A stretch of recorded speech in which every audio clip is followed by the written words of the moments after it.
I decided to surprise my husband, who was at the dacha, without telling him. I bought a bottle of good wine, and when I walked into the house, I was stunned by what I saw. The morning was unusually sunny for mid-October. I woke up before the alarm and immediately remembered my plan. Today is Saturday, and Roman has been at the dacha for 3 days, preparing the house for winter. Usually I go with him, helping insulate the windows, put summer clothes in the attic, and preserve the last harvest. But this time, he went alone, saying he wanted to take care of some manly chores like repairing the roof, and I would have no business there. I didn't insist, although a nagging feeling tugged at my gut.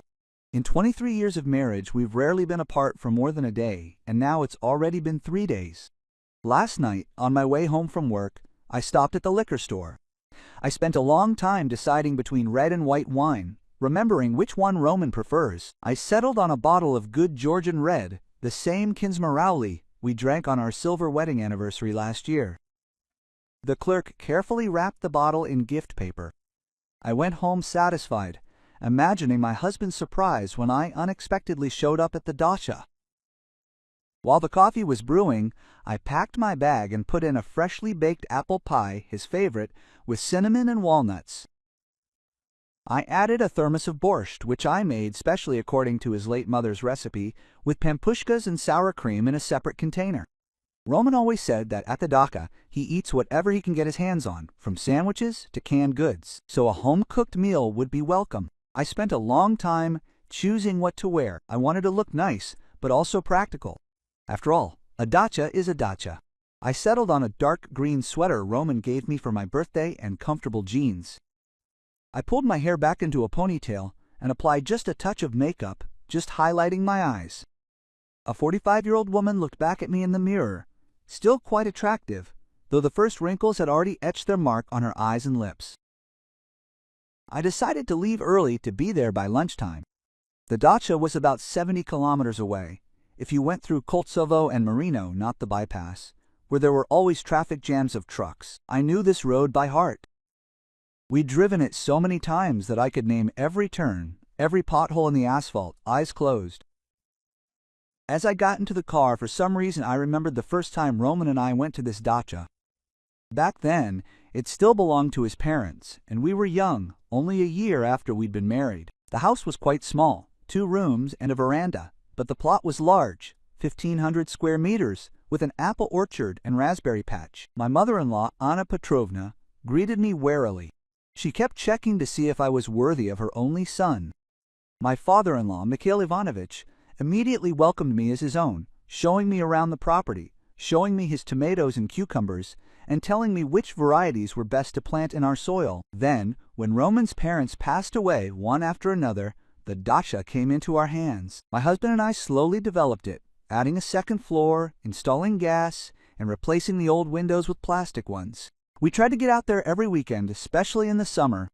Our children, Masha and Vitya, grew up at this dacha. So many memories are connected to this place. Masha took her first steps there on the wooden veranda. Vidka fell from an apple tree and broke her arm. We celebrated birthdays together as a family, barbecued, and watched the sunrises.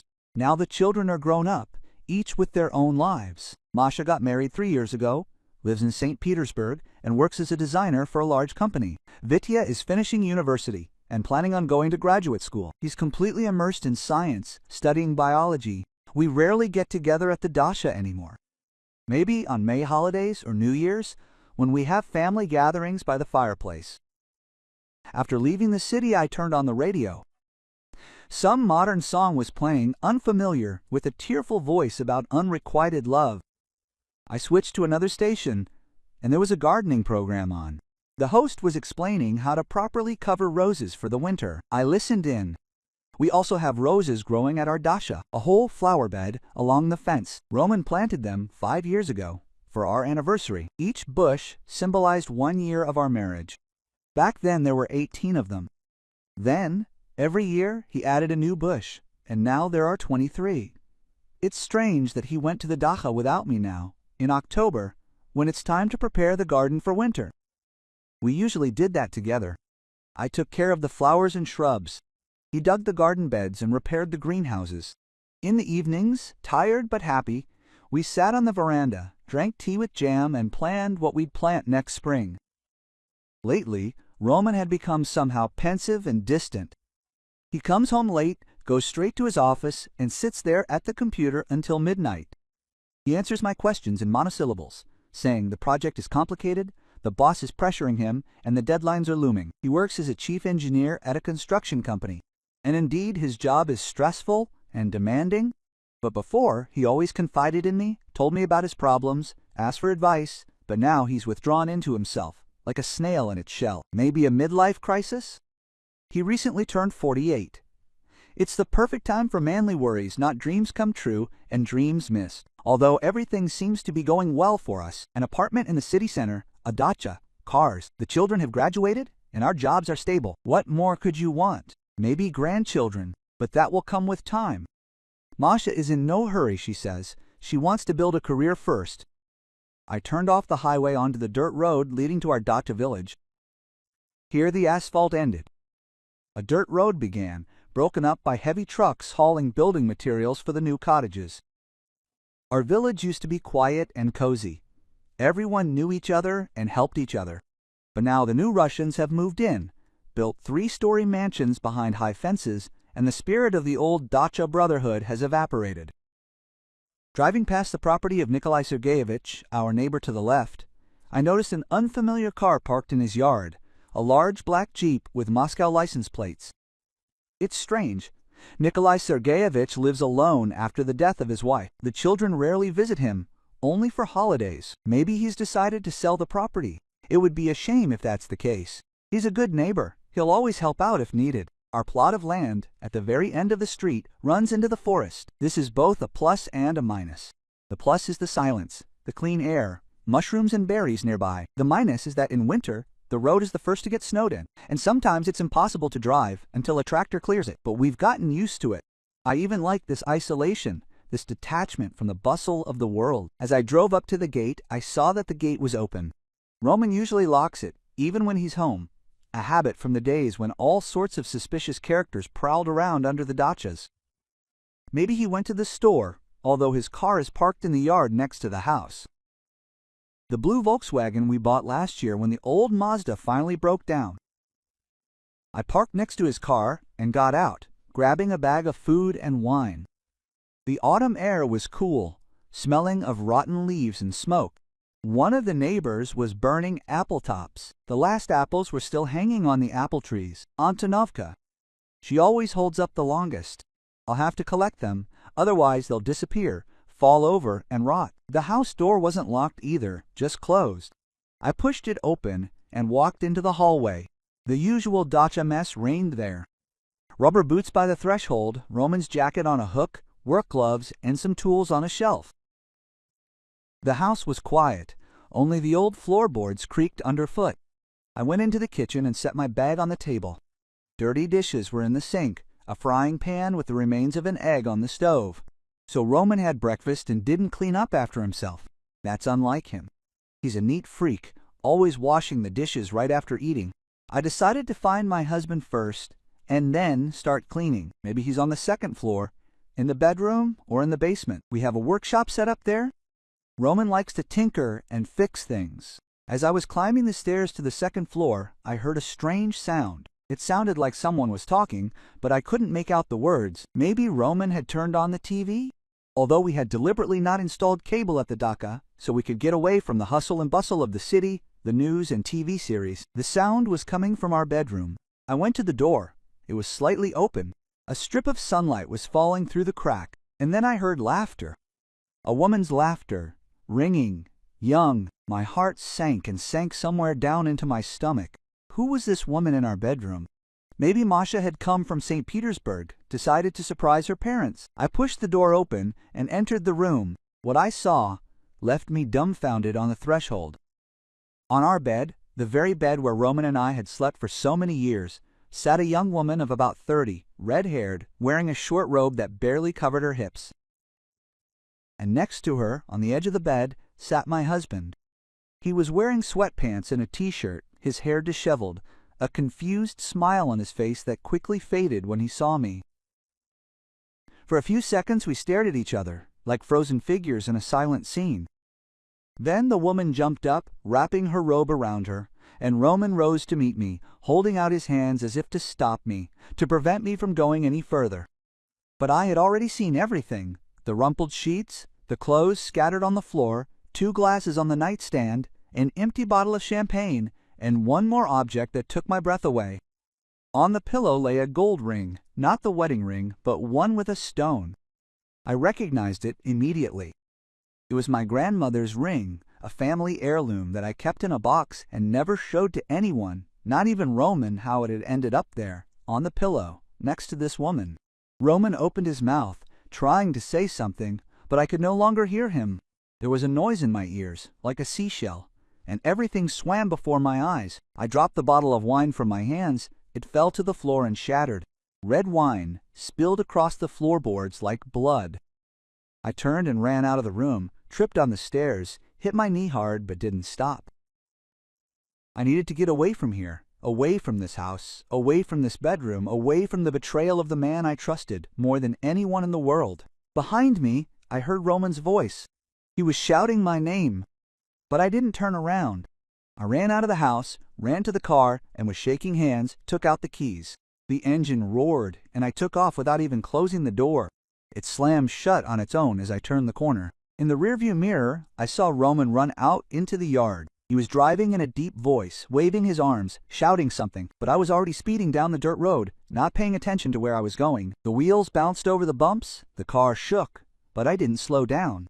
Only when I pulled onto the highway did I come to my senses a little and slow down. My hands were shaking so badly that I had to pull over and stop. I sat in the car, gripping the steering wheel, trying to process what had happened. My husband, my affair of 23 years, was cheating on me. And not just anywhere, but in our house, at our dacha, in our bed, with some young woman young enough to be his daughter. And that ring, how did it get there? I hid it in the farthest corner of the closet, in an old shoebox, wrapped in a velvet cloth. It's the only memory I have of my grandmother, who raised me after my parents died. She bequeathed it to me, told me to take care of it and pass it on to my daughter. I was going to give it to Masha for our wedding, but she refused, saying that old-fashioned isn't her style. Did Roman really go through my things? Why did he need this ring? He wanted to give it to his mistress. The thought made me sick. I opened the door and got out of the car. I gulped in the cold air. Tears streamed down my cheeks.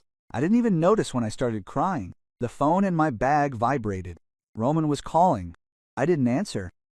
He called again, then again. Messages started coming in, one after another.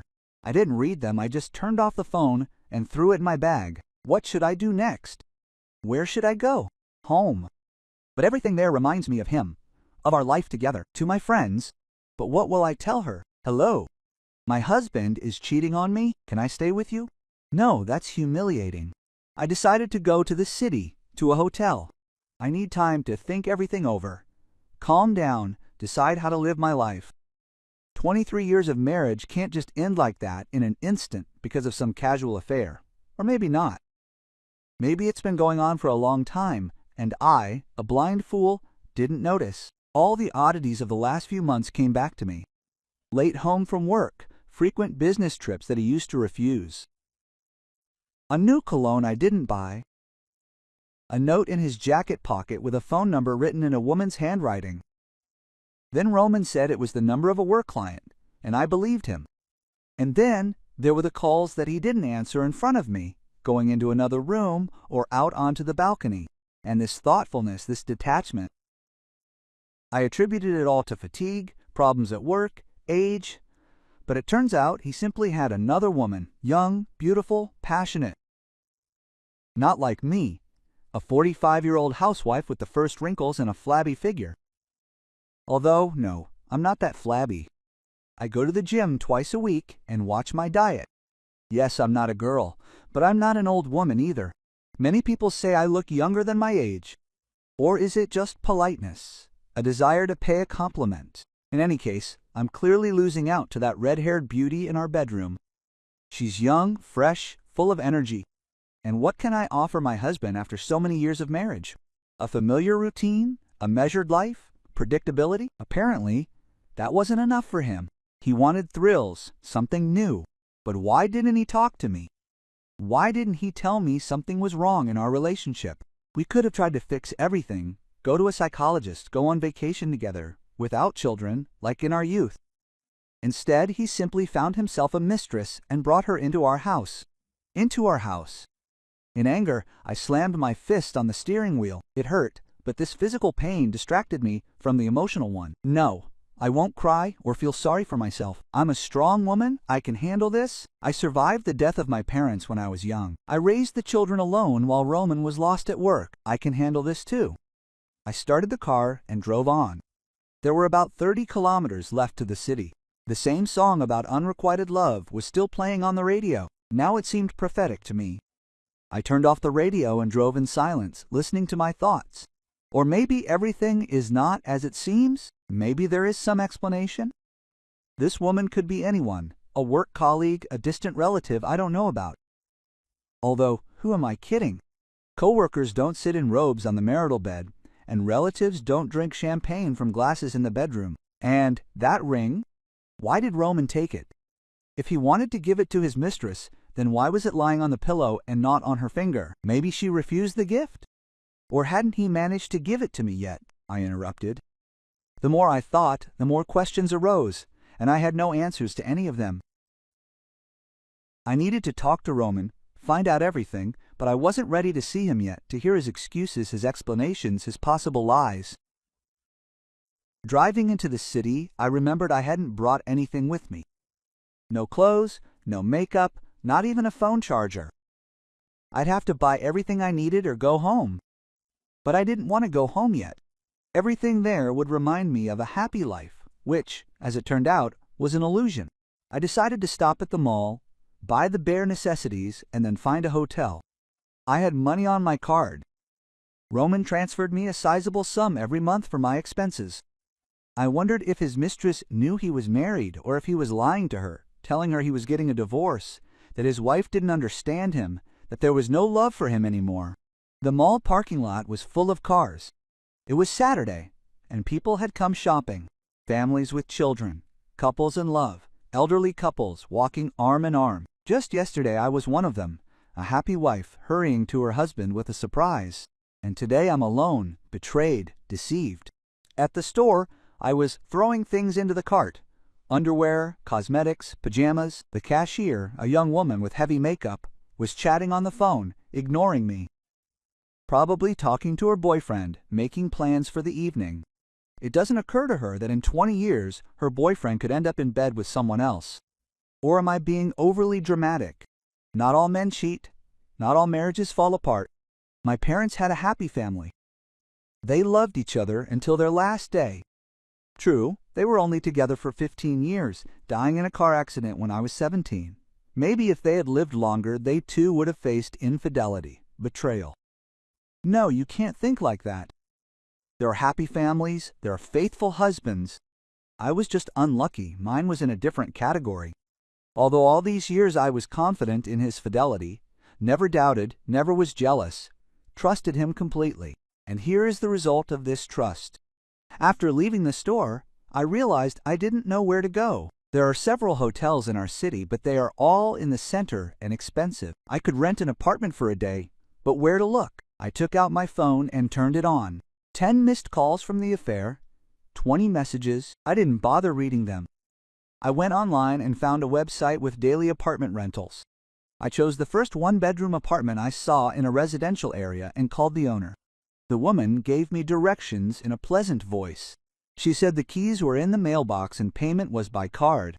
Everything was simple, no unnecessary questions. The apartment was small but clean. An ordinary one-room apartment in a panel house with standard furniture and floral curtains. I threw the shopping bags on the sofa and sat down next to him. The silence was deafening. At home at this time, I would be cooking dinner. Roman would be watching TV or reading in his armchair. A typical family Saturday. Only now I knew that he had spent the last 3 days not alone, but with that redhead. I wondered who she was, where they met, how long this had been going on. Questions swirled in my head, giving me no peace. I took out my phone and opened the message from Roman. The first ones were panicked. Valia, come back, I will explain everything. This is not what you think. Please, hear me out. Then the tone changed. Valia, you are acting like a child. We need to talk calmly, without hysterics. And one last thing. If you don't answer, I'm going home. I'll wait for you there. That means he's already in the city. He probably sent his passion on her way and rushed home to feign remorse or make up excuses. I wonder what he'll say, that she came herself, seduced him, that he was drunk and doesn't remember anything, that it doesn't mean anything, just sex. I typed a reply. Don't wait. I need time to think. Don't look for me. I sent it and turned off the phone again.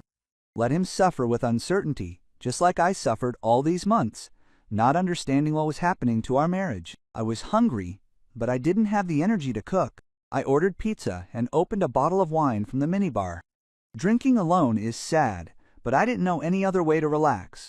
The first glass burned my throat, the second went down easier. By the third, my thoughts began to get confused. The pain dulled. I remembered our wedding. Roman was so handsome then, in a black suit with a bow tie that he couldn't tie. I helped him, and we laughed. There were few guests at the wedding, only the closest ones. We didn't want a lavish celebration. Each other was enough for us. Our wedding night in a small hotel outside the city. Roman carried me over the threshold in his arms, as he was supposed to, and I laughed and asked him to put me down. I was afraid he'd drop me. I wasn't a feather. But he carried me and carefully laid me down on the bed, strewn with rose petals. It was his surprise. He'd arranged it with the receptionist. That night was magical. We made love until dawn, then lay hugging and making plans. We wanted 3 children, a house in the countryside, a dog, a cat, maybe even a parrot. We wanted to babysit grandchildren with the old woman and travel the world. Not all of our plans came to fruition. We only have 2 children and a dacha instead of a house. We never got a dog. Roman thought it was too much trouble. But we do have a fat ginger cat named Barsik, who is probably wondering where his owner is right now. Roman doesn't know how to take care of him. He always forgets to feed him or change his litter box. Oh, the journey. We dreamed of traveling the world, but we never got beyond Turkey and Egypt. Something always got in the way. Either we didn't have enough money, or our vacations clashed, or our children were small, or our parents were sick. And then we got used to the dacha, the vegetable garden, the measured life, and here it is. Roman got bored with me. He found himself something younger to enjoy. I finished my 3rd glass and realized it was time to stop. My head was spinning. My stomach was empty except for the wine. The pizza never arrived. Apparently, the courier got lost, or there were too many orders. I lay down on the sofa and covered myself with a blanket. Tomorrow, I would have to decide what to do next. Get a divorce, forgive, or pretend nothing happened. The latter was definitely not going to work. I couldn't lie with him in the same bed he was with another woman. I couldn't kiss the lips that kissed hers. I couldn't trust a man who so easily betrayed 23 years of marriage. Divorce. That word terrified me. I'm 45. My whole life is behind me. I have to start looking for a job all over again. I haven't worked for 20 years. I stayed at home, raised the children, ran the household. What kind of worker am I? An economics degree I received a quarter of a century ago is of no use to anyone. And loneliness. I don't know how to be alone. There was always someone there. First my parents, then my grandmother, then Roman. Children, and now the children are grown up. They have their own lives. Roman betrayed me. I'm left and there's emptiness all around. Maybe he can forgive, but weak men can't resist temptation. If every wife divorced because of infidelity, half of all marriages would fall apart. Maybe it was an accident. A moment of weakness? He'll repent, he'll ask for forgiveness, and we'll forget about it like a bad dream. But will I be able to forget? This picture, him and her on our bed, will remain in my memory forever. Every time he stays late at work, I'll wonder if he's with her. Every call, every message will arouse suspicion. This isn't life, it's torture. No, I can't forgive. At least not now. Maybe with time the pain will subside, the resentment will be forgotten, but that won't be soon. A very long time. It had gotten dark outside. The streetlights illuminated the empty yard. The swings on the playground swayed in the wind, creating an eerie creaking sound. I got up, drew the curtains, turned on the TV. Some series about love was on. Handsome actors swore eternal fidelity to each other. I turned it off, unable to watch this lie. The phone vibrated again. I reluctantly turned it back on. It was Masha calling. "Daughter, has Roman really told her already?" I answered, trying to sound normal. "Mom, hi. Where are you?" "Dad called and said you left the dacha and weren't answering. He's very worried." "I'm in the city. Everything is fine. I just needed some time alone." "Mom, what happened? Did you have a fight?" I didn't know what to say. Tell the truth, but that means ruining her father's image. Lie, but the lie will be revealed sooner or later. Yes, we had a little argument. Nothing serious. Don't worry. Mom, Dad said it was serious, that you misunderstood everything. He's asking you to come home and talk. So he didn't tell her the truth. Of course. How could he admit to his daughter that he was cheating on her? Masha, dear, this is between Dad and me. We'll figure it out. Don't worry, everything will be fine. Mom, should I come? I can get a ticket for tomorrow. I'll be there by evening. No need. You have work, your own things. We're adults. We can handle it ourselves. Masha kept saying something else, trying to persuade me, but I wasn't listening anymore. I said goodbye and hung up. Then Vitya will call, then maybe my friends, to whom Roman will tell his version of events. No, I'm not ready for this. I turned off the phone and put it in my bag. The pizza never arrived.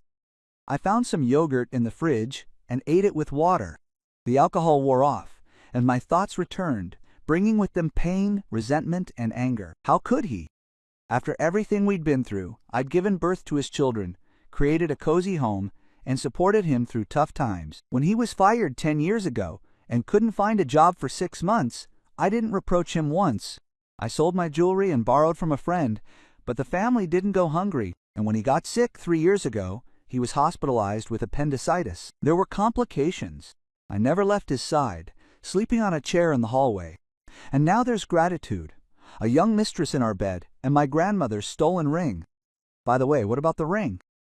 Why did he need it? It's not just jewelry, it's a family heirloom. My grandmother got it from her mother, and she got it from hers. 4 generations of women have worn this ring, and now some stranger has it. No, I have to give the ring back. It's the only thing left of my grandmother, besides memories. The photographs burned in a fire in the old house. The documents were lost when they moved. Only the ring survived, and I won't let some get it. Tomorrow I'll go to the dacha and get the ring, and at the same time I'll find out who this woman is, how long the affair lasted, what Roman promised her. Maybe he's planning to marry her, divorce me, and start a new life with a younger woman. The thought made me completely sick. 23 years to live with a man and then be thrown away like old clothes. No, I won't let someone do this to me. I will fight for myself, for my dignity, for justice. But now I need to rest, gain strength. Tomorrow will be a hard day.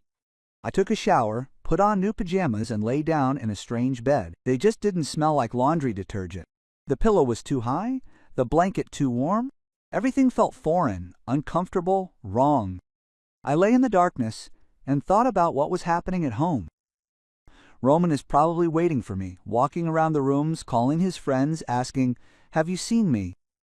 Or maybe he has already calmed down, decided that I would return, as I always did after our rare quarrels. He is used to me giving in, forgiving, compromising, but not this time.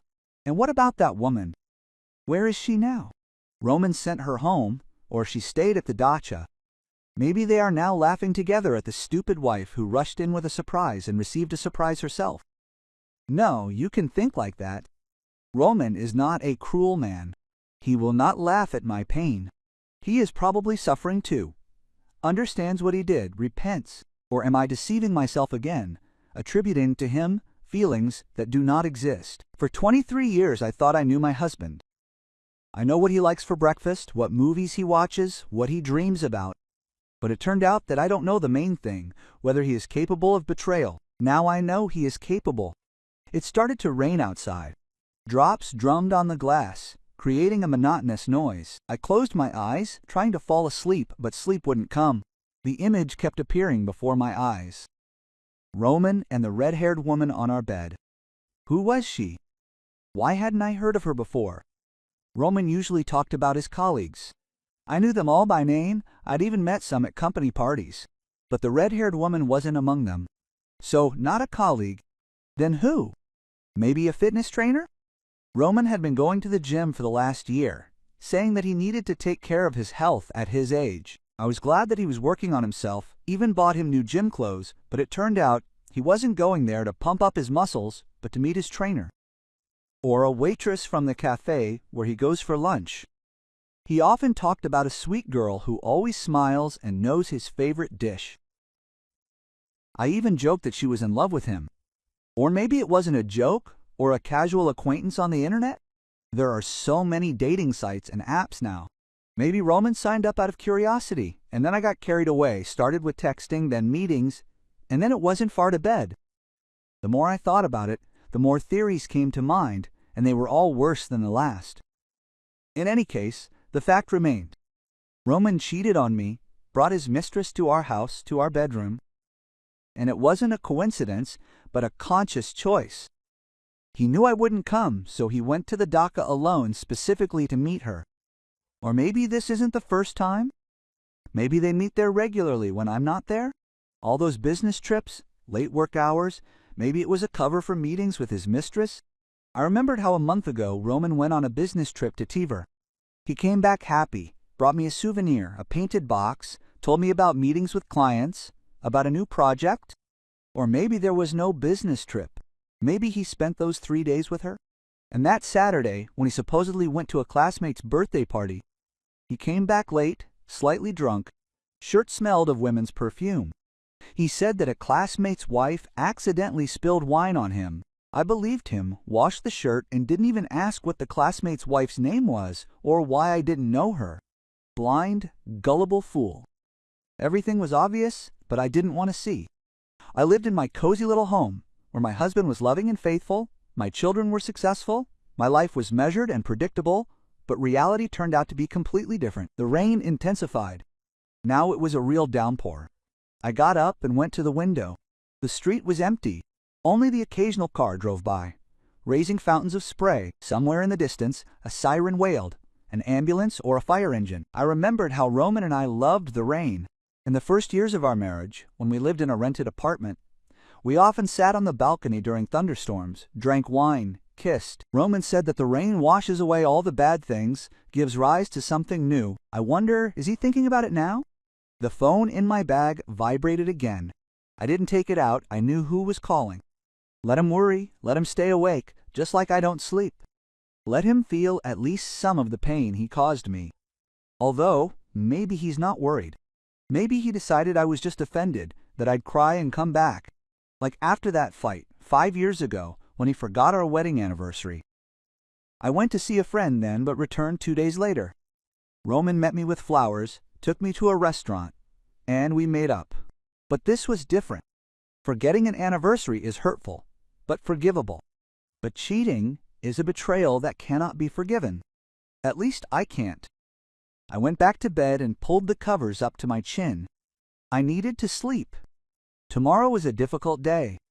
But the thoughts kept spinning in my head, giving me no peace. What will I tell Roman when I see him? How will I react? Will I scream, cry, break dishes? Or will I maintain my cool dignity, listen to his explanation, and leave? I didn't know. I couldn't predict my reaction. And what will happen next? Divorce, division of property, division of the children. Although the children are adults, they don't need guardianship, but they will have to choose who to stay with, who to support. It will break their hearts. They love us both. And friends, mutual acquaintances, they will also have to choose sides. Some will support me, some Roman. Our social circle will split like a plate dropped on the floor. And holidays, New Year's, birthdays, anniversaries, now everything will be different. There will be no big family table where all the relatives gather. There will be separate meetings, forced smiles, attempts to maintain the appearance of normality for the sake of the children. I imagined how in a year Masha will tell us she is pregnant. Who will she call first, me or Roman? Or will she call us both, but at different times and during the birth? Who will be nearby? And how we will communicate with our grandson on schedule. These thoughts became completely depressing. The whole life that I had built for 23 years was falling apart because my husband couldn't resist a younger woman. Or it wasn't her. Maybe our marriage had simply run its course and she was just the catalyst. I tried to remember the last time we were truly happy together. Not just calm and content, but happy. Probably at our silver wedding a year ago, we were slow dancing. Roman whispered in my ear that he loved me, that I was the most beautiful woman in the world. I laughed, said that he was exaggerating, and he kissed me and swore it was true. Where is that love? Where has it disappeared to this year? Or has it died long ago, and we simply didn't notice? Out of habit, we said the right words, made the right gestures. I remembered the last months. We hardly talked, only about everyday things. What to buy, what to cook, when to pay the bills. Sex was rare, mechanical, without passion. We slept, turned away from each other, each on our own side of the bed. Maybe it's my own fault. I stopped taking care of myself, became boring, predictable. Roman wanted something new, something exciting, and I couldn't give him that. No, I can't blame myself. Even if there were problems in the marriage, that's no excuse for cheating. We could talk, go to a psychologist, try to change something, but not take a mistress and bring her into the family nest. The rain stopped. Silence fell outside. I closed my eyes, counting silently. At 1:56, I fell into a restless sleep. I dreamed of a young Roman, like on our wedding day. He held out his hand to me, calling me somewhere, but I couldn't move. My feet seemed rooted to the floor. He walked further and further away, and I screamed, but there was no voice, only a soundless cry. I woke up from a ray of sunlight. It was a bright light, shining right in my eyes. It was morning outside, clear, washed by yesterday's rain. I looked at my watch, 8 o'clock. At home, I would have already made breakfast and woken Roman up if it were Sunday. But today I'm alone in a strange apartment and don't know what will happen next. I got up, took a shower, and put on yesterday's clothes. I had to decide what to do, go to the dacha for the ring or go home and talk to Roman first. I turned on the phone, 30 missed calls, 50 messages, from Roman, from the kids, from my friend Larissa.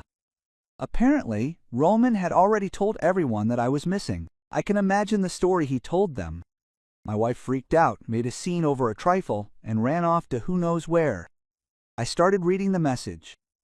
Roman wrote that he loved me, that everything wasn't as it seemed, and that he was ready to explain everything. Masha was worried, asking where I was, why I wasn't answering. Vitya, he wrote briefly. Mom, call me. Larissa was wondering if everything was okay. Roman called her, looking for me. I wrote to the children that everything was fine, they just needed some time alone. Larissa replied that she would call later. Roman didn't write. Let him continue to worry. There was nothing to have breakfast in the apartment. I decided to go to the nearest cafe. It was fresh outside after the rain. The air was clean, transparent. People were hurrying about their business. No one cared about the middle-aged woman with her eyes swollen from crying. In the cafe, I ordered coffee and a croissant and sat by the window. At the next table sat a young couple. They were holding hands, looking at each other with loving eyes. Roman and I were like that too. We also couldn't stop looking at each other. I remembered our first date. Roman invited me to the theater on Tchaikovsky. I put on my best dress, dark red, with an open back. Roman didn't take his eyes off me all evening, and during the intermission he confessed that he fell in love at first sight. After the theater, we were walking along the embankment. It was early May, the lilacs were blooming. Roman plucked a sprig, gave it to me, and said that I was more beautiful than any flower. It was banal. But then it seemed to me that these were the most sincere words in the world. He walked me home and kissed me at the entrance. The first kiss was timid, tender. I flew home on wings, not feeling the ground beneath me. I didn't sleep all night, remembering every minute of the evening, every word, every look. And now I'm sitting alone in a cafe, a betrayed, deceived woman, not knowing how to live on. The irony of fate. Roman's phone rang. I stared at the screen for a long time, deciding whether to answer or not. Curiosity won out. I accepted the call. Valya, thank God you answered. Where are you? I didn't sleep all night, I was worried. His voice sounded genuinely worried, but I no longer believed him. I'm in the city, and I'm not going to come back until I'm ready. Valya, please listen to me. This is not what you think. Elena, this is Elena. That's the name of your mistress. I don't want to know anything about her. Roman, she's not a mistress. Valya is my cousin, my mother's sister's daughter from Voronezh. She arrived unexpectedly. She has problems. She had a fight with her husband. I almost laughed. Cousin. Seriously? That's the best he could come up with. Roman, I'm not an idiot. Cousins don't sit in dressing gowns on the marital bed and drink champagne in the bedroom. I can explain everything. She was upset. She'd had too much to drink. I put her to bed in our room, and I was going to sleep on the couch. You arrived just at the moment she woke up and called me. The story was getting more and more ridiculous. He really thought I would believe this nonsense. And Grandma's ring, how did it end up on the pillow? Silence. Then uncertainty. Ring? I don't know about any ring. Now I knew for sure he was lying. I saw the ring with my own eyes. It was lying on the pillow, sparkling in the sunbeams. Roman, stop lying. I saw everything. Both the ring and your happy couple. No need to make up excuses. Valya, come home. We'll talk calmly. Elena has already left. We'll be alone. I'm not ready to see you yet. I need time to decide what to do next. What do you mean, what to do, Valya? We're a family, we have children. 23 years of marriage. We should have thought about this before bringing mistresses into our house. I hung up without listening to his further excuses. Cousin. Wow, what a fantasy. I wonder if he even has a cousin in Voronezh? In 23 years, I've never heard of her. I finished my cold drink, coffee, left the money on the table and left the cafe. I had to make a decision. Go to the dacha for the ring now, or wait until Roman left for work tomorrow. I decided to go now. The sooner I got the ring, the better. I didn't want it to be in that house, desecrated by betrayal, for another day. The drive to the dacha seemed longer than yesterday. Every kilometer was a struggle. My heart was pounding, my hands were shaking on the steering wheel. What if Roman had gone there too? What if that woman, Elena, was still there? But when I drove up to the property, the gate was locked. Roman's car was gone. I opened the lock with my key and entered the yard. Everything was quiet, only the birds were chirping in the garden. The house greeted me with the smell of wine spilled yesterday. A red stain on the bedroom floor was a reminder of what had happened. I tried not to look at the bed and quickly went to the nightstand. The ring was not on the pillow. I searched the entire room, looked under the bed and the drawer, even in the pockets of Romanov's jacket hanging in the closet. The ring was nowhere to be found. Either Roman took it or that woman. In any case, my family heirloom was gone. Out of anger and resentment, I sat down on the floor right in the middle of the bedroom and burst into tears. Not only had my husband cheated on me, but he had also stolen the ring or allowed his mistress to steal it. I don't know how long I sat there on the floor, hugging my knees and sobbing like a child. The sun had moved, the shadows grew longer. I had to leave, but I had no strength. Finally, I got up, wiped my tears, looked around the room where happy moments had been lived, where our children were conceived, where we dreamed of the future. Now all of this was ruined, desecrated by betrayal. I went downstairs and went to the kitchen. My bag of food from yesterday was still there. The borscht had probably gone bad by now. The pie had turned red. I threw everything in trash can. Symbolic, I thought.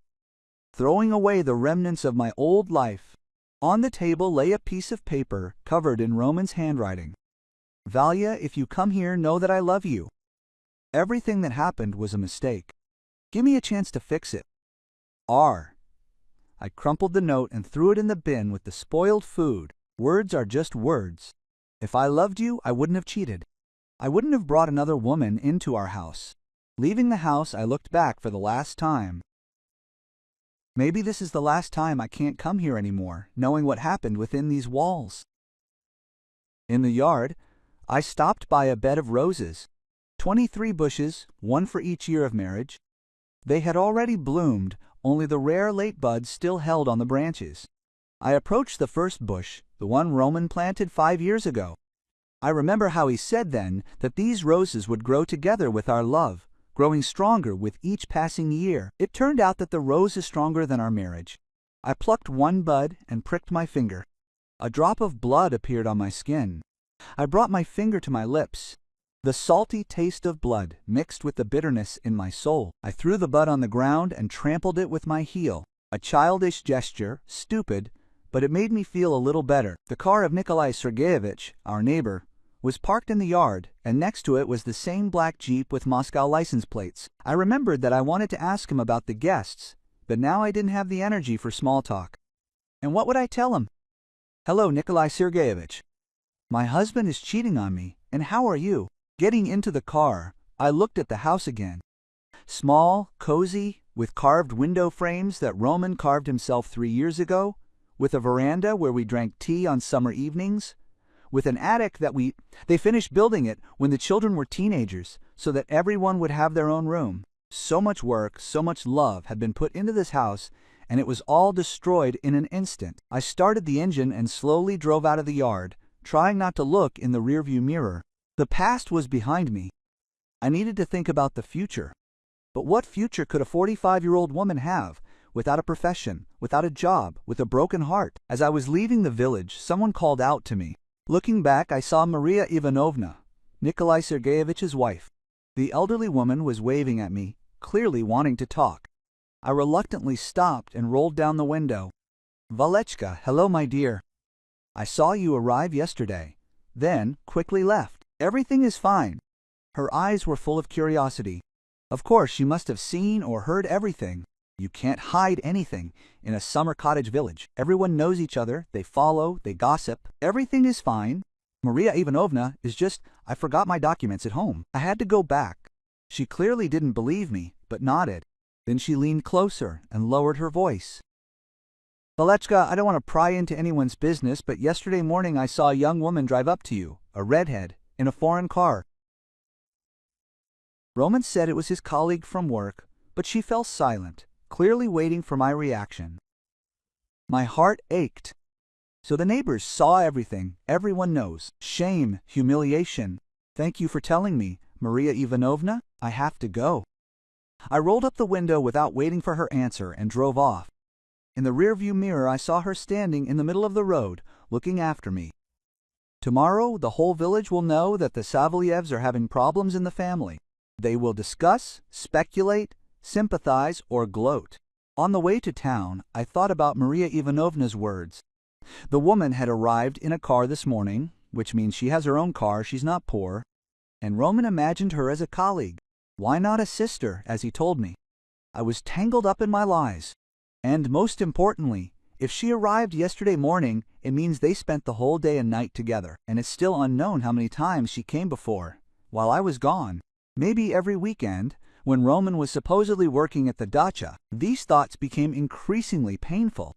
The scale of the betrayal turned out to be greater than I thought. This was not a casual affair, not a momentary weakness. This was a thoughtful, planned affair, and it had lasted perhaps months or even years. How could I have been so blind? There were signs, signals, but I didn't want to see them, didn't want to believe in the bad. I lived in my own rosy world, where my husband was loving and faithful, my family was strong, the future was cloudless, but reality turned out to be cruel.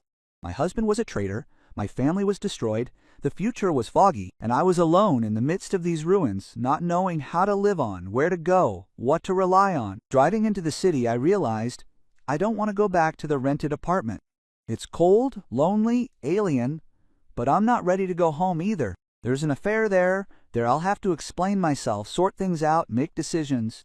I called my friend Larissa. We've been friends since school. She's one of the few who knows the real me, without masks and pretense. "Larissa, can I come over?" "Of course, Val. Roman called me, looking for you." "What happened?" "I'll tell you when we meet. I'll be there in half an hour." "Wait. And Val, whatever happens, remember, I'm on your side." Her words warmed my soul.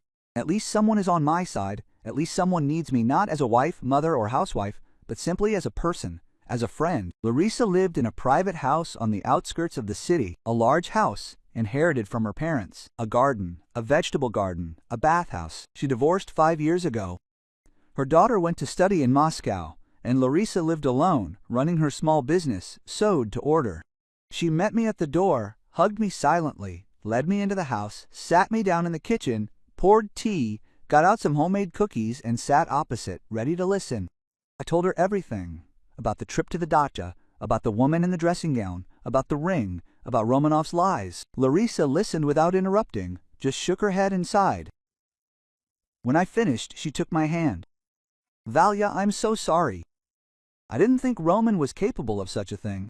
He always seemed so correct, reliable. I thought so too. For 23 years, it seemed. When I found out about Sergei's infidelity, I couldn't believe it either. I thought it was a mistake, a misunderstanding. And then it turned out that he had a second family in the neighboring city, a wife, a child, and it lasted 7 years.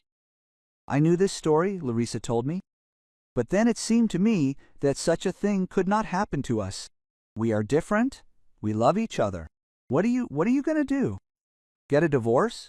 I don't know, probably yes. I won't be able to forgive. I won't be able to live with him any longer, pretending nothing happened. And, kids, you told them. No, I don't know what to say. He's their father. They love him, they respect him. How can I destroy that image? Sooner or later I'll have to say, it's better for them to find out from you than from strangers. She was right, but I wasn't ready for that conversation yet. I couldn't find the right words to explain to the kids that their father, their hero, turned out to be an ordinary cheater. Larissa fed me dinner and put me to bed in my daughter's room. I lay in the narrow girl's bed, looking at the posters on the walls, at the shelf with books and toys. Everything here breathed youth, hope, faith, and a bright future. But I no longer had that faith. That night I dreamed of the affair again, but this time it was with that red-haired woman. They were laughing and kissing, and I stood to the side, unable to move, unable to scream. I woke up in a cold sweat, my heart pounding. Dawn was breaking outside.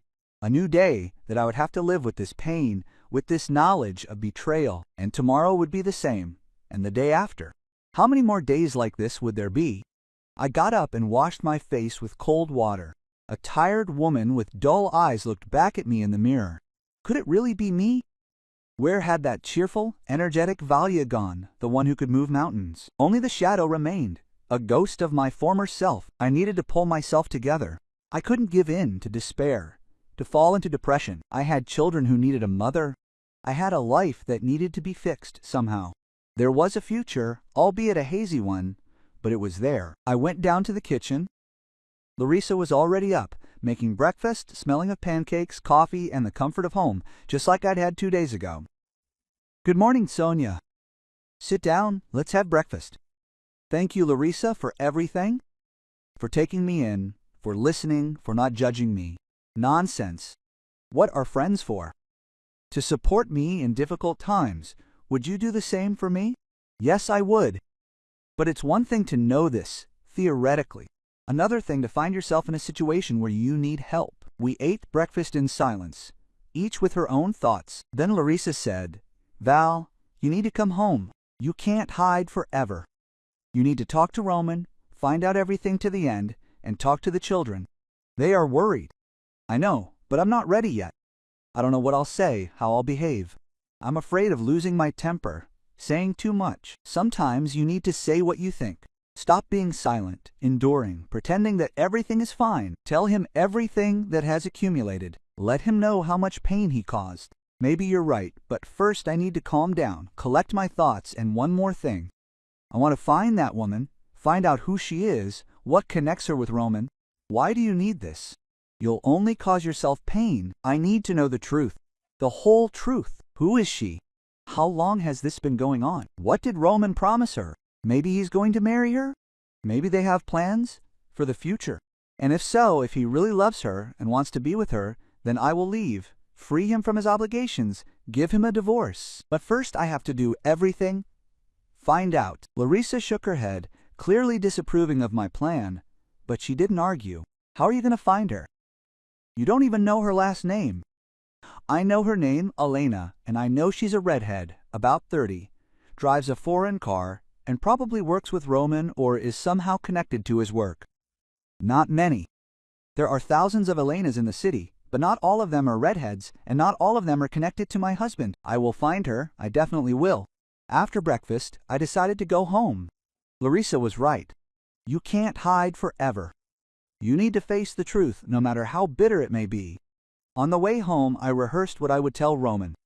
Calmly, without hysterics, I will find out all the details. Who this woman is, how long the affair has been going on, what he plans to do next, and depending on his answers, I will make a decision about our future, or rather, about the lack of a future together.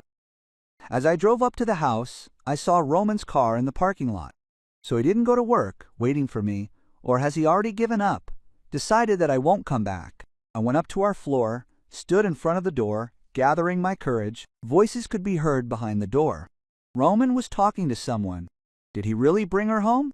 To our apartment. I opened the door sharply, ready for another blow, but Masha and Vitya were standing in the hallway. The children had arrived. When they saw me, they rushed to hug me. "Mom, where have you been?" "We were so worried." "Mom, what's going on?" "Dad said you had a fight, but he didn't explain why." I hugged the children, feeling a lump in my throat. They came because of me, dropped what they were doing, and rushed to support their parents. My good, beloved children. How can I tell them the truth? Roman appeared in the hallway and stood in the doorway of the living room. He was wearing a lounge suit, unshaven, his eyes red from lack of sleep. We looked at each other over the children's heads. In his gaze, a plea was read, a request not to speak in front of the children, not to ruin their peace. "I'm fine, I just needed to be alone, to think. Sorry for making you worry." Masha pulled away and looked at me carefully. She always had a keen gaze. Since childhood, she knew how to read my emotions. "Mom, your eyes are red. Have you been crying?" "You're just tired, my daughter, you didn't get enough sleep." Vitya also looked suspiciously. My boy is so serious, thoughtful, a future scientist, used to getting to the bottom of things. "Mom, Dad said that you had a fight at the dacha." "About what?" I glanced quickly at Roman. I wonder what he told them. What version did he come up with? There was a misunderstanding. It happens in family life. "Let's go to the kitchen, I'll put on some tea, we'll talk." We went into the kitchen. The familiar environment, familiar smells, but everything seemed strange, as if I had been absent not for 2 days, but 2 years. There was an unwashed cup and breadcrumbs on the table. Roman hadn't cleaned up after himself, although he usually kept things tidy. I automatically started tidying up, wiped the table, put the kettle on. My hands were doing their usual work, but my thoughts were far away. How should I behave in front of the children? Pretend everything is fine. But how long can I pretend? Masha sat down at the table, took out her phone, and quickly typed something. She was probably texting her husband that she had arrived, and that everything was more or less okay with her parents. Her husband, Igor, was a good guy, an architect. They met at an exhibition where Masha was presenting her design work. Love at first sight, just like Roman and I once had. Vitya was standing by the window, looking out into the yard, tall, thin, a copy of my father in his youth. The same brown eyes, the same long fingers, the same habit of tugging at his hair when he was nervous. Roman sat in his usual place at the table, clasping his hands. I felt his gaze, but I didn't look at him. I was afraid I wouldn't be able to control myself and would say everything in front of the children. "Mom, I took 3 days off from work," Masha said, putting her phone away. "I thought I'd stay with you. I'll help you figure things out." "There was no need, Mashenka. You have work, projects. Work can wait. Family is more important." Family. That word resonated with my heart. What kind of family do we have now? Broken? Betrayed? Deceived? The kettle whistled. I poured tea into cups, got out some cookies, and sat down opposite the children, trying to look calm. "Tell me, what happened?" Vitya asked. "Dad didn't really explain anything, he just said that you had a fight and you left." I looked at Roman, he was silent, his eyes downcast. So we can't explain things to the children. But what can I say? The truth, a lie. Dad and I had disagreements on some issues. I needed time to think, so She left. For what reasons? Vitya insisted. Personal. Son?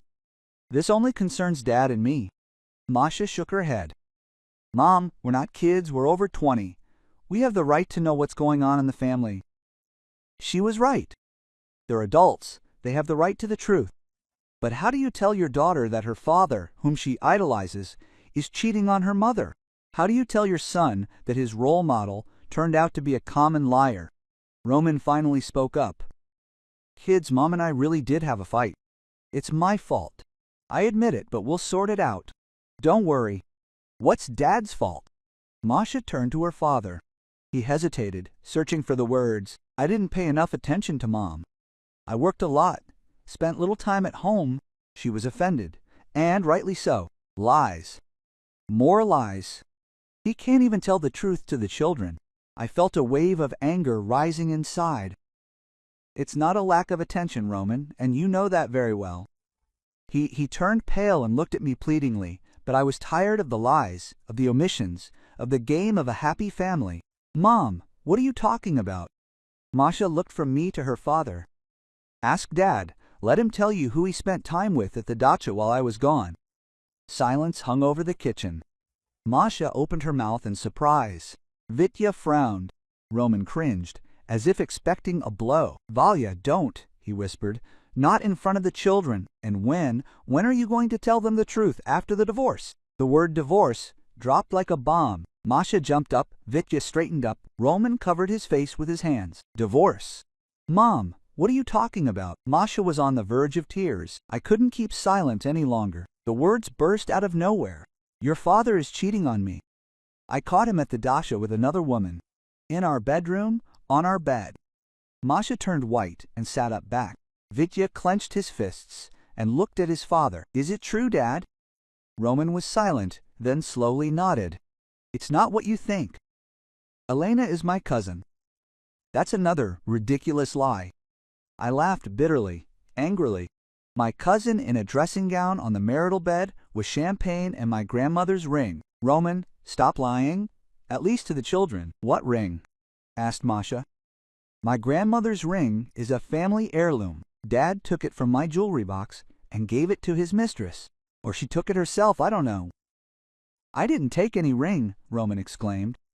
Valya, I swear I didn't touch your things. Then how did it end up in the bedroom at the dacha? Did it fly there on its own? I don't know.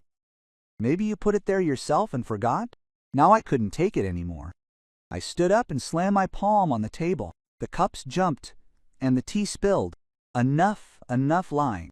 I saw that woman. I saw your happy idol. The neighbor saw her arrive this morning in her car. The whole village already knows about your escapades. Roman also got up. You got it all wrong. Yes, Elena was at the dacha, but nothing happened between us. Masha started crying. Vitya stood between us and put his hand on my shoulder. Mom, calm down. Let's sit down and talk calmly. I looked at my son, at his serious face, and felt the anger recede, replaced by fatigue. I sat back down, clasped my head in my hands. Forgive me, children, I didn't want you to find out like this. I didn't want you to find out at all. Masha wiped her tears, sat down next to me and hugged me. Mom, tell me everything from the beginning. What happened? I took a deep breath and began to tell you about the surprise I wanted to give, about the woman in the dressing gown, about the ring, about the night in the rented apartment, about the conversation with Roman. On the phone. She spoke calmly, trying not to look at her husband. When she finished, silence reigned.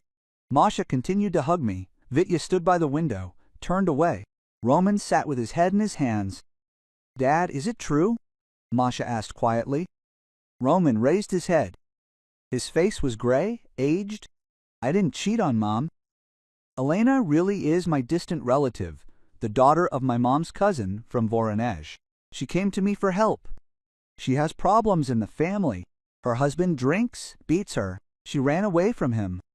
A new version, now not a cousin anymore, but a cousin's daughter. And an alcoholic husband appeared. Roman's imagination was working at full capacity, and that's why she was sitting half naked on our bed. She asked sarcastically. She took a shower and was changing. I walked into the room at the wrong moment. Mom came and misinterpreted everything. And the champagne, and the rumpled bed. She drank out of grief. I tried to calm her down. The bed was rumpled because she was crying, lying on the bed. The further he went, the more absurd his explanations became. Even the children looked at him doubtfully. Dad, why didn't you tell Mom right away that a relative came to visit? Vitya asked, I didn't know she was coming. She showed up suddenly yesterday morning. And why didn't you call Mom? I didn't warn her. Roman hesitated. I didn't want to worry her. I thought Elena would leave before Mom arrived. And the ring? Masha stared at her father. How did Grandma's ring end up there? I have no idea about any ring. Roman almost screamed. Valia, are you sure you saw it?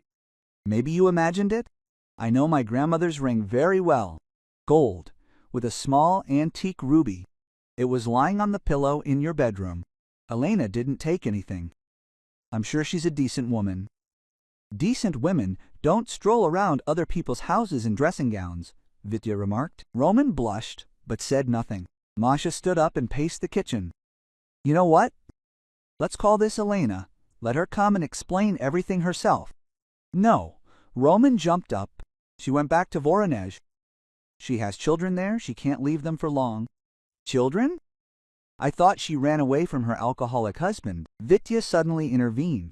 How could she leave the children with him? Roman was once again entangled in his lies. The children are with their mother-in-law. Elena left them there while she sorts out the divorce. Dad, do you have her phone number?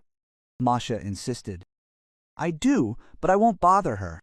She's been through enough. Masha took out her phone. Then I'll find her myself.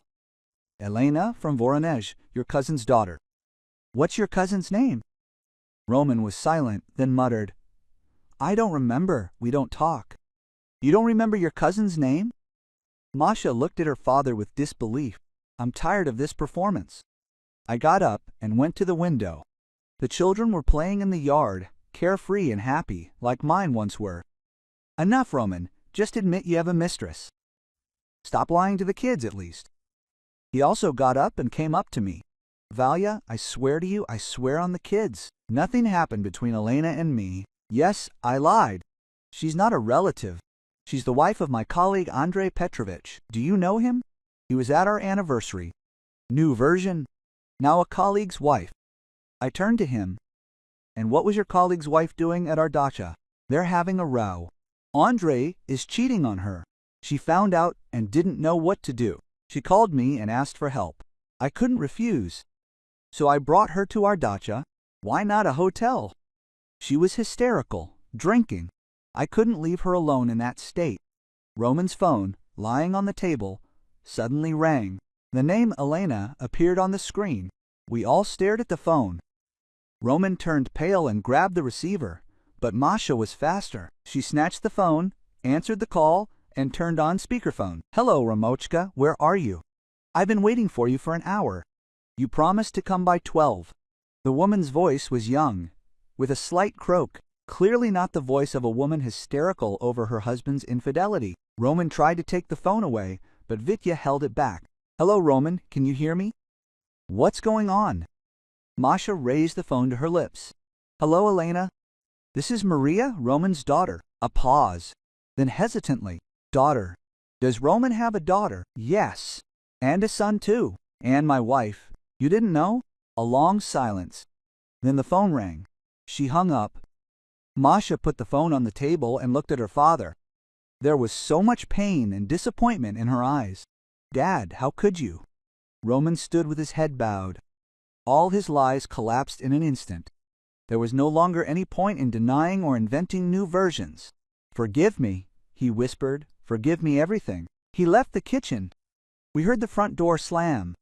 Masha burst into tears, burying her face in my shoulder. Vitya stood by the window, clenching his fists. I stroked my daughter's head, but I didn't cry myself. There were no more tears, only emptiness inside. Mommy, how could he? We were a happy family, we were sweet. But apparently that wasn't enough for Dad. Vitya turned to us. What will happen now? I don't know, son. I need time to think everything over. You'll get a divorce.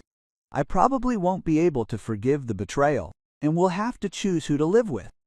You adults will decide for yourselves. I won't turn you against your father. Whatever happens between us, he remains your dad. Masha raised her tear-stained face. Mom, what about Grandma's ring? I don't know where it is. Maybe Elena took it? Maybe Roman gave it to her. We need to get it back. It's a family heirloom. We'll try. But first, we need to find this woman. find out who she is. The three of us sat in the kitchen, hugging. The family that had seemed strong just yesterday had fallen apart, and there was no way to glue the pieces back together. That evening, Roman didn't come back. Masha called and said he'd booked a hotel room and needed time to think. The coward had run away, leaving me to deal with the consequences of his betrayal. The children stayed overnight. We sat in the living room for a long time, talking, remembering happy moments, family holidays, trips. It seemed like it was in another life. Masha told me she'd been feeling the tension between Roman and me for a long time. She'd noticed him become distant and cold, but she'd chalked it up to fatigue and age. Vitya admitted he'd seen his father a couple of months ago in a cafe with a young woman, but he'd thought it was a business meeting and dismissed it. So this has been going on for months, maybe longer. So many lies, so much deceit. I couldn't sleep that night. I lay in Roman's in my bed, looking at his empty side. We shared this bed for 23 years. Now I'm alone. Larissa called in the morning and asked, "How are you?" I told you about yesterday's revelation, about Elena's call, but at least the truth will continue to emerge. Where should I go, Larissa? I'm 45, I haven't worked for years. How can I start my life from scratch? I started at 40, you can handle it? You're strong. I don't feel strong. I feel betrayed, abandoned, unwanted. This will pass. Believe me, it will pass. The main thing is not to isolate yourself. You have children, friends. We will support you. After talking with Larissa, I felt better. She's right. I'm not alone. There are people who care about me. Not as a wife, but as a person. Masha went home after lunch. I had to go to work. She promised to come over for the weekend. Vitya stayed, said he was taking an academic leave, he wants to be with me.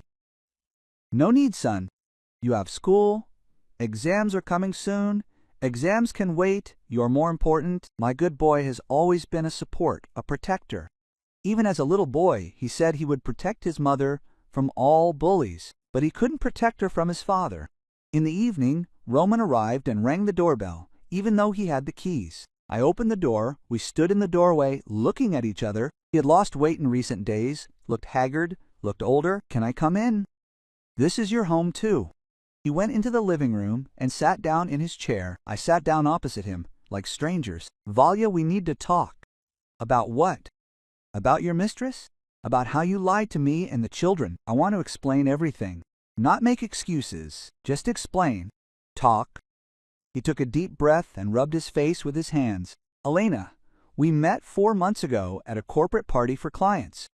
She works there as a manager. Young, beautiful, cheerful. We got to talking, had a drink. She invited me to a cafe the next day to discuss work issues. I listened, trying not to show my emotions. Everything was burning inside, but on the outside I was calm. At first, these were indeed work meetings. Then we began to meet more often. She talked about herself, and I about mine. She has a difficult situation. She lives with her sick mother. Her ex-husband doesn't pay child support. A child? She has a child? Yes, a 5-year-old daughter. Sweet girl, I saw the photos. So you weren't just cheating on me. You were building a relationship with another woman, entering into her life, into the life of her child. No, it didn't come to a child. We met secretly. She didn't know I was married. She thought I was divorced. You lied not only to me, but to her too. Yes, I'm confused, Valya. I didn't know how to get out of this situation. On the one hand, you have family, children. On the other, she has new feelings, passion. Passion. Because of passion, you were ready to ruin 23 years of marriage. I didn't want to ruin it. I thought it would pass, an infatuation that would soon end, but the longer it went, the harder it was to stop. And you brought her to our dacha, to our house. It was a mistake. She wanted to spend the weekend outside the city. I couldn't refuse. I thought you wouldn't come, and the ring, how did my grandmother's ring end up there? Roman was silent for a long time, then quietly said, I wanted to give her a ring. Not yours. I bought a similar one, but she refused. She said she can't accept expensive gifts and left it on the pillow. Did you buy a ring like your grandmother's? Yes, in an antique store. I wanted her to have something beautiful, something antique. She loves things like that. I didn't know whether to laugh or cry. He bought a copy of a family heirloom for his mistress. It was so symbolic, so revealing. Where is the real ring? In your jewelry box, where it's always been. I didn't touch it, I swear. So I was wrong. I mistook a copy for the original. But that doesn't change the truth. You cheated on me, Roman. You betrayed our family. I know. And I'm ready to be punished. If you want a divorce, I won't stand in the way. The apartment, the dacha, everything is yours. I will pay child support. Child support. They're adults. They don't need child support. You haven't worked all these years. You raised the children. You ran the household. I have to provide for you. I don't want your money, Roman. I want honesty. Will you continue the relationship with her? He shook his head. No, I told her the truth, that I'm married, that I have a family. She was shocked. She said she didn't want to see me anymore. So she turned out to be more decent than you. Yes, she didn't know she was destroying the family. If she had known, she would never have started dating me. So what now? I don't know. I've lost everything. You, the respect of the children, my mistress. I'm left alone, useless. You chose this path yourself. I know, and now I'm paying for it. We sat in silence. Two people who lived together for 23 years and became strangers. Vitya entered the living room and looked at us. Mom, is everything okay? Yes, son. Dad and I are sorting things out. Dad, are you staying? Roman looked at me questioningly. I shook my head. No, son, I'll stay at a hotel for now. Mom needs space. Vitya nodded and left. The wise boy didn't interfere. Roman stood up. I'll take a few things and leave. I'll call in a couple of days. We'll discuss the divorce. Okay. He went to the bedroom. I heard him packing. Half an hour later, he came out with a bag. Valia, I want you to know. I loved you. I've loved you all these years. It's just that at some point, it wasn't enough. My love wasn't enough. Not enough to make life complete. I started getting older, feeling like life was passing me by. I wanted something new, something bright. And you found it in the arms of a young woman. You thought you did.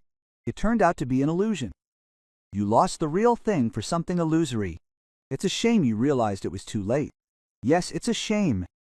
He left, quietly closing the door behind him. I remained sitting in the living room, looking at the empty chair where he always sat. The end. This is the end of our marriage, our family, our life. Viti brought me tea and sat down next to me. Mom, are you crying? I touched my cheek. Indeed, tears. I didn't even notice. It must be sad, son. To live with someone for 23 years and then part like this. Maybe you can make up again? No, some things can't be forgiven. Cheating is one of them. And if he reforms, will he never cheat again? That's not it. Trust is broken. I will never be able to trust him again. I will doubt his every word, suspect every delay. This is not life. Vitya hugged me. Mom, no matter what happens, Masha and I will always be there. I know, darling. You are my greatest treasure. The next weeks were spent in fuss. Filing for divorce, dividing property, re-registering documents. Roman kept his word, didn't claim anything. The apartment, the dacha, the car, everything was mine. I found the ring in the box where it always lay. Roman wasn't lying. He didn't touch it, but he bought a copy for his mistress. Symbolic and painful. I never met Elena. Roman said that she quit her job, moved to another city, didn't want anything to do with him anymore. Smart woman. A month later, I got a job. A small accounting firm. The salary wasn't high, but it was enough to start with. Most importantly, I felt needed again, wanted. My colleagues were pleasant people, mostly women my age. Many had also been through divorce and understood what I was going through. They supported and encouraged me. The children visited regularly. Masha came on weekends, bringing pastries. We drank tea and chatted. She talked about work, her husband, and her plans for the future. She tried not to mention their father, but I knew they kept in touch, and rightly so. He was their father, no matter what happened between us. Vitya lived with me and didn't want to go back to the dorm. He helped around the house and cooked when I worked late. My reliable assistant and support. Roman and I barely communicated, only through the lawyer when necessary or short messages about the children. He rented an apartment in another neighborhood, got a new job, and started his life with a clean slate. Sometimes I thought about him, remembering the good times. There were many of them over 23 years. But then I'd remember that red-haired woman in a dressing gown, and all the tenderness would evaporate. I sold the dacha. I couldn't go there anymore. Too many memories, and not all of them good. I used the money to renovate the apartment and change the furniture. I wanted to start a new life in a new space. Larissa often came to visit. We drank wine, discussed life, made plans. She suggested going on vacation together to the sea. I agreed. It had been a long time since I'd been to the sea. I'd been putting it off for the sake of my family, my children, my husband. Now I could afford to live for myself. In the spring, 6 months after the divorce, I met Roman by chance in the supermarket. He was grocery shopping. His basket contained semi-finished products, ready-made salads, and a bachelor's set. When he saw me, he looked embarrassed and said hello hesitantly. I responded calmly, without emotion. We were standing at the dairy department, two ex-spouses, not knowing what to talk about. "How are you?" he asked. "I'm working normally, living. I heard you got a job as an accountant." "Yes, while I'm studying. I forgot a lot over the years of housekeeping. You can handle it? You were always smart." "Thank you." An awkward pause. Then he said, "Valya, I wanted to apologize for everything. For cheating, for lying, for the pain I caused. You already apologized." "I know, but it's important for me that you know. I regret what happened. I regret it every day." I looked at him carefully. He really did look unhappy. He lost weight, his hair was gray, his wrinkles became deeper. "Roman, what's done is done. You can't bring back the past." "I know, but if it were possible, you shouldn't think about it. You have your own life, I have mine. Are you happy?" "I'm learning to be happy again, without you." He nodded and looked away. "I'm happy for you. I really am. You deserve happiness. And you too, Roman. It's just that our happiness wasn't together." "Yes, not together. We said goodbye and went our separate ways. I went to the vegetables, he to Kasia. We didn't look back." Leaving the store, I took a deep breath.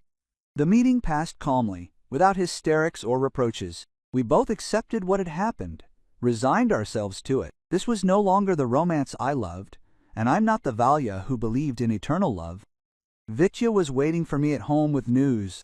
He'd been accepted into graduate school and given a research grant. He was beaming with happiness, talking about his plans and projects. I hugged my son and congratulated him. My pride, my joy. Despite all the shocks, he didn't break down, continued to study and develop. "Mom, I wanted to tell you I'm dating a girl. Her name is Katya. She's in my year. I want to introduce you. Of course, my sweetheart. Invite her to dinner. You don't mind?" "Why would you? I'm glad you have a girlfriend." "It's just that after everything that happened with Dad, I was afraid that you would be against the relationship." "Nonsense. What happened between me and Dad doesn't mean that all relationships are doomed. You're young. You have your whole life ahead of you." Vitya kissed me on the cheek. "Thank you, Mom. You're the best." Masha called in the evening, excited, happy. "Mom, I have news. I'm pregnant." My heart sank. "A grandson or granddaughter?" "I'll be a grandmother." "Congratulations, my daughter. Igor is so happy. He runs around me like a bat. He's afraid that I'll overwork myself. He's doing the right thing. Take care of yourself." "Mom, I wanted to ask, will you help with the baby? When will it be born?" "Of course, darling. Anything I can do? And I'll tell Dad. He'll be a grandfather, too." "Of course, tell him. He's his grandson, also." "Could you meet together, at least for the sake of the child?" I was thinking about meeting Roman, sitting at the same table, pretending that we are family. "We'll see, Masha. Time will tell." After talking with my daughter, I sat in the kitchen for a long time, looking out the window. Life went on. The children grew up, started their own families, had children, the circle of life. And what awaits me? A lonely old age, or is there still a chance for happiness? The phone rang. Larissa. "Val, remember I told you about the sea? I bought a 2-week holiday to Sochi. Are you going?" "Of course I'm going." "Great. The flight leaves in a week. Get your swimsuits ready. I laughed. Swimsuits at 45. Why not? I'm a free woman. I can afford whatever I want. That night, I lay in bed, thinking about the past day, about meeting Roman, about the children's news, about the upcoming trip. Life, which just 6 months ago seemed ruined, was gradually getting better. Not as planned, not as dreamed, but getting better. I got up, went to the closet, took out the box with my grandmother's ring, examined it in the light of the table lamp antique gold, a small ruby delicate workmanship. 4 generations of women had worn this ring. Grandmother said it brought happiness and love. It didn't bring me happiness, or it did bring me happiness but then took it back. It doesn't matter. I'll pass it on to Masha when her daughter is born. If a daughter is born, let the new generation try to find their own happiness. I put the ring back and went to bed. Tomorrow is a new day. I need to buy swimsuits, summer dresses, a sun hat, get ready for my first vacation in many years. As I fell asleep, I wasn't thinking about the affair, or the betrayal, or the broken marriage. I thought about the sea, the sun, new experiences, about life that goes on, no matter what. In the morning, the phone rang, an unfamiliar number. I answered in a sleepy voice. Valentina Mikhailovna? Yes, it's me. My name is Elena. Elena Sergeyevna. I am with your husband, your ex-husband. My heart sank. She is that red-haired woman. I am listening. I wanted to apologize for everything. I didn't know that Roman was married. He said he was divorced. If I had known, I never would have. I know. Roman confessed. I want to meet with you, talk, return something. Return what? The ring. Roman gave me a ring. I found out that it looks like your family heirloom. I can't keep it. It's not my ring. Roman bought a copy. I don't need it anyway. Please, can we meet? I thought about it. Meet my husband's, my ex-husband's, mistress. Why? What will it give? But curiosity won out. Okay, let's meet. Cafe on Victory Square at 2 a.m. Thank you, I will be there. All day I was restless. What will I tell her? What will she tell me? Why this meeting at the cafe? I arrived early, took a table by the window, ordered coffee, and began to wait. She showed up promptly at 2. Her red hair was pulled back into a ponytail. She wore minimal makeup and a simple gray dress, not as vibrant as she had been that day at the dacha. An ordinary woman, tired and sad, sat down across from me and placed a small box on the table. Thank you for agreeing to meet. I looked at her carefully. Beautiful, but not stunningly so. Tired eyes. A bitter line at the corners of her lips. Why did you want to see me? To apologize and understand. Understand what? How did you manage to live with him for 23 years? He's a pathological liar. I almost choked on my coffee. What was he constantly lying to me about? About work, about family, about his plans? I only learned the truth when your daughter called. He wasn't just lying to me. No, he said he owned a construction company, that he drove a Mercedes, that he lived in an elite high-rise. It all turned out to be a lie. I didn't know whether to laugh or cry. Roman lied to everyone, creating illusions that those around him believed. But you dated for 4 months. How did you not notice? We saw each other rarely. He said he was busy with constant business trips. We saw each other once a week, twice at most, in hotels or at your dacha. He often took you to the dacha, 3 times. He said it was the house of his friend who had gone abroad. He didn't even acknowledge the dacha as his own, or rather ours. Elena, why are you telling me this? I want you to know you're not the only one. He deceived everyone. And also, I think I'm not the only one. That he has another woman? I saw the messages on his phone. He accidentally left it unlocked. There were messages from Marina, Oksana, and someone called Sveta. I sat there stunned. Not one mistress, but several. Roman was having parallel affairs. Are you sure? Yes. The messages were clearly intimate. And the photos. My God, I lived with a man for 23 years and didn't know him. Elena opened the box and took out the ring. Indeed. A good copy of her grandmother's, but still a fake. Take it, I don't need it. And neither do I. Keep it as a souvenir, as a memento of someone else's husband who deceived me. Thank you. No need for such a memory. Then throw it away. She grinned, took the ring, went to the open window and threw it out into the street. Just like that, without regret. That's it. End of story. Yes, the end. We sat in silence. Two deceived women. Then Elena said, "You know, I envy you." Why should I? You have children who love you, work, friends, and I only have a sick mother and a daughter who barely remembers her father. You have a daughter? That's the main thing. Yes, she is my only joy. Everything will work out. You are young, beautiful. You will meet a good man. After the affair, I will not soon trust men.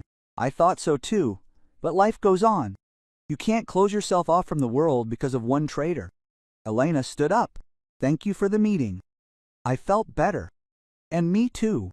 Strange, but so too. She left, and I remained sitting, looking out the window. On the street, someone picked up the discarded ring, examined it, put it in his pocket. Someone else's happiness. In the evening, I told Vitya about the meeting. He listened silently, then hugged me. Mom, forget about your father. He is not worth your worries. I am trying, son, but you won't forget 23 years in one day. You will forget with time when you will meet a man who will appreciate you. I am no longer young for a new relationship.